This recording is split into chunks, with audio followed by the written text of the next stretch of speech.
সাংবাদিক ভাইরা, আপনাদের মাধ্যমে সরকারের কাছে বা রাষ্ট্রের কাছে আমরা আর একটা বিষয় অবহিত করতে চাই। সেটি হচ্ছে রাষ্ট্রের কোনো নীতি নির্ধারক কিংবা উপদেষ্টা মণ্ডলী, আমরা তাদের সঙ্গে বসতে চাই। বসার একমাত্র উদ্দেশ্য হচ্ছে তারা আমাদের সঙ্গে যদি বসার পর আমাদের এই দাবি দেওয়া সম্পর্কে বুঝতে পারে, অর্থাৎ তাদেরকে যদি আমরা বোঝাতে পারি, তারা যদি আমাদের এই কথাটা শোনার পর দাবিটি যৌক্তিক মনে করে, তাহলে আমাদের এটি সমাধান করে দিবেন। আর যদি মনে করেন বা আমাদেরকে বোঝাতে পারেন আমাদের দাবিটি অযৌক্তিক, তাহলে আমরা সেদিন এখান থেকে অবস্থান কর্মসূচি উদ্র করে চলে যাব।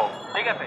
তো আমরা আপনাদের মাধ্যমে শুধু এটাই রিকোয়েস্ট করতে চাই, সেটি হচ্ছে তারা মানে কোনো একজন কর্তৃপক্ষ উপদেষ্টা হতে পারে বা সরকারের যারা নীতি নির্ধারক আছে তারা আমাদের সঙ্গে বসুক, বসার পর আমাদের দাবি দেওয়া সম্পর্কে জানুক, আমাদের যৌক্তিকতা সম্পর্কে যদি আমরা তাদেরকে ইমপ্রেস করতে পারি, বোঝাতে পারি, তাহলে একটা সমাধান দিবেন। আর যদি তারা আমাদেরকে প্রমাণ করতে পারে যে আমাদের দাবিটি অযৌক্তিক, তাহলে আমরা সেদিনে আমাদের কর্মসূচি আমরা এখানে বন্ধ করে চলে যাব।